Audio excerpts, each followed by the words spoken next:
Are you ready to have your best tomato season ever? Because that's what's gonna happen after watching this video. If your tomato seedlings end up thin or pale or struggling every spring and don't seem to take off and produce early and well, it usually starts right here, the way you start your seed. I've been growing tomatoes for over 25 years, and over time, I've tested just about every tomato seed starting and growing method you can imagine. Seed trays, soil blocks, deep planting outside, all of it. And here's what I've learned. Planting tomatoes deep in the garden is not what makes the biggest difference. In fact, that rarely makes the huge difference we once thought. Building the root system before they ever leave the house does. I'm Brian with Next Level Gardening. Let me know in the comments where you're from and how long you've been growing tomatoes. Now let's get into growing tomatoes the strong way. Most gardeners start tomatoes in small cell trays, and they work. I'm not saying they don't, but they restrict root development right when tomatoes are capable of doing something unique. Tomatoes can grow roots all along their stem. So instead of limiting them to an inch or two of soil, I want to take advantage of that ability early while the plant is actively growing in warm, controlled conditions. That's where this method really shines, and we'll get to the magic part a little later in the video. When you start tomatoes in tiny cells, you're almost guaranteeing that you'll have to pot up at least once, sometimes twice before you transplant them out in the garden. And every time you transplant them, you're disturbing the roots. And every time you disturb the roots, the plant pauses. Now, tomatoes handle this better than most plants, but again, we're not trying to just get by. We're trying to build the strongest root system possible with the fewest interruptions. So starting in a larger container or cup eliminates unnecessary steps. One container, one root system, and then straight to the garden. All I use is a standard 18-ounce plastic cup. One of the big advantages of starting in a larger cup like this is you don't have to pot them up multiple times before it goes in the ground. Once it's hardened off, it goes straight in the garden. No potting up 2 or 3 times. At the bottom of the cup, I cut 3 triangle-shaped drainage holes, about an inch tall. Nothing fancy, just enough to allow bottom watering without flooding the soil. For soil, use a pre-moistened seed starting mix or indoor potting mix. You want it damp, like a wrung-out sponge. When you squeeze it, maybe a few drops come out, not a stream. Indoor mixes are usually sterilized, which reduces fungus gnats and damping off issues right from the start. Fill the cup only halfway. This is very important, as you'll see later. Place 2 seeds on top and cover them with about a 1/4 inch of potting mix, or you can use a 1/4 inch layer of vermiculite. And that's going to help protect from damping off and fungal diseases as well as fungus gnats, but that's optional. Water just enough to settle everything in. Okay, now we've sown the seed, but how we water and control the environment is what keeps these strong. This is where most people lose seedlings, overwatering or underwatering. So what we want to do is take a second cup, ideally clear, and place a marble or small pebble in the bottom. Then set your planted cup inside it. Now I've started using a 16-ounce clear cup. It's slightly smaller than the red one and naturally holds the bottom up a little bit like the marble, but you don't need that marble. It automatically does it. So you can choose whichever method you want. If you have 2 different size cups, great. If you just want to buy one size cup, then get the marbles or the pebbles. Now when you water, you're bottom watering, which is the best thing you can do. You want to fill up the outside or clear cup to when the water level sits about halfway up those drainage triangles that we cut in the first cup. That allows moisture to wick upward without saturating the soil. The benefit of having a clear outer cup is it lets you see the water level instantly. That's key. Seedlings die more often from incorrect watering, usually overwatering, than anything else. So you control your moisture, you control your success. Now I want to address something that always comes up in the comments. A lot of people suggest using clear cups for the first cup and actually planting in the clear cups so you can see the roots developing. And I totally understand the logic. It feels helpful to be able to monitor the root growth. But here's the biology. Roots prefer darkness. That's why they grow underground. When light hits the roots, they actually grow away from it. That's called negative phototropism. You don't need to remember that. But light exposure can inhibit development over time and lead to weaker, less efficient root systems. So while clear containers make it convenient to see root growth, that visibility comes at a cost. For actual plant health, opaque containers are better. That's why I use a solid colored cup for the inner container. And make sure these are sitting in a tray or a shallow bin or a box, something that keeps them upright. Once the plants start to grow and get taller, loose cups on a table can tip over. Until the seed sprouts, we want to keep surface moisture consistent. Just slide a sandwich bag loosely over the top of the cup.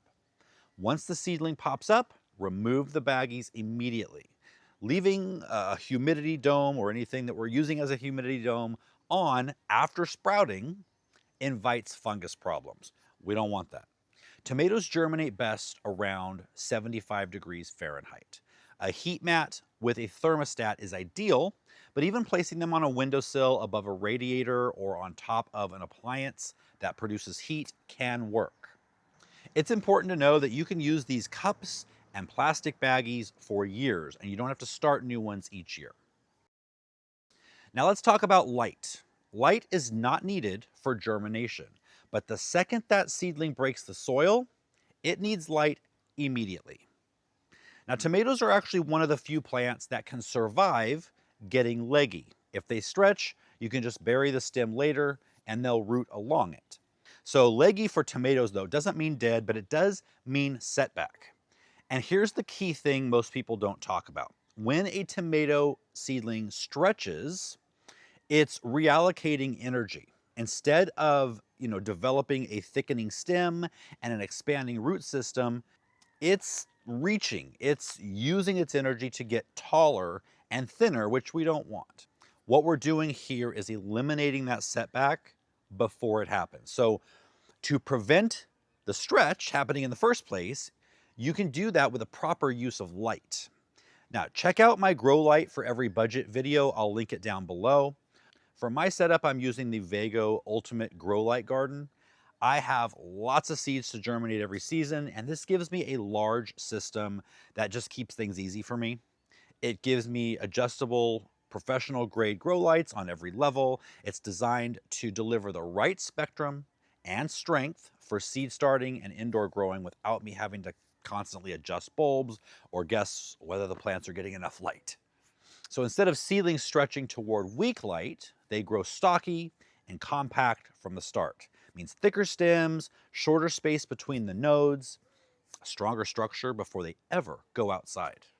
If you're using standard bulbs instead of a system like Vego, look for 1500 to 2000 lumens and 4500 to 6500 Kelvin, usually labeled as daylight. Now, if you're not using a professional type of grow light, you want to keep the actual light bulbs 2 to 3 inches above the leaves at all times.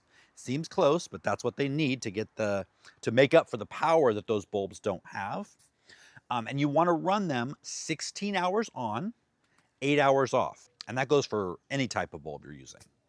Strong light doesn't just prevent stretch, it builds structure early, and that makes everything easier later. When both seeds sprout, wait for the first true leaves. The first set of leaves are the seed leaves. They look pretty much generic for most of them. The second set of leaves, they actually look like little tomato leaves. So once you see those, clip off the weaker plant at the base, at the soil. At this point, every 2 weeks, begin feeding with a liquid organic fertilizer at half strength. I like the Neptune's Harvest Fish and Seaweed. We've got links down below to our shop. But now here's where we separate average seedlings from strong ones. Remember how we only filled up the cup halfway? When the plant grows above the rim of the cup, we add more potting mix and we bury the stem almost up to the top of the cup. Like we mentioned before, tomatoes grow roots anywhere the stem touches soil. And this is where I want to clarify something. You've probably heard that planting tomatoes deep outside in the garden is the big secret. Well, I've tested it, and I've talked to several other experienced gardeners who've tested it, and none of us noticed any meaningful difference just planting it deep at Transplant. So if you wait until that moment to build extra roots, you're late. When we bury the stem inside this cup, the soil is warm, the plant is actively growing, and those extra roots form while the plant is still expanding. So when it goes into the garden, it's not building a root system from scratch, it arrives with one. That's the big boost, not the depth of the planting hole, the timing of the extra root development. Now, even if a tomato does stretch a little, because tomatoes are forgiving, this cup method fixes it. Since we only filled the cup halfway at the beginning, if the plant gets taller and stretches, we can bury that stretched stem inside the cup under warm soil and light. So instead of sending a leggy, stressed plant into the garden and hoping it recovers, you correct it early under ideal conditions. Once nighttime temperatures are consistently in the upper 40s or low 50s and frost danger is past, it's time to plant in the garden. You can still plant deep if you want, it won't hurt anything. I also pinch off the first flower cluster. So when you see flowers start to form, they're going to be in a cluster growing off of the main stem. Pinch that off because you want the early energy to go into root and stem strength and not into fruit right there up front. Add a small amount of organic granular fertilizer into the hole, cover it up, and water deeply. Now, I use a mixture of Neptune's Harvest crab and lobster shell and kelp meal. Again, all these things are linked below in our shop. Within days, the plant will straighten itself toward the sun. But here's the difference. The plant isn't trying to recover. It's ready to grow. If you want thick stems, strong root systems, and tomatoes that take off early in the season, build the roots before they ever hit the garden. Start strong and everything after that becomes easier. If you want to know how to take that summer pest worry and make it a thing of the past, use science-based companion planting. I wrote the book on it, but I also did a video sharing 14 evidence-based companion plants for tomatoes. Check it out, and I'll see you guys next time.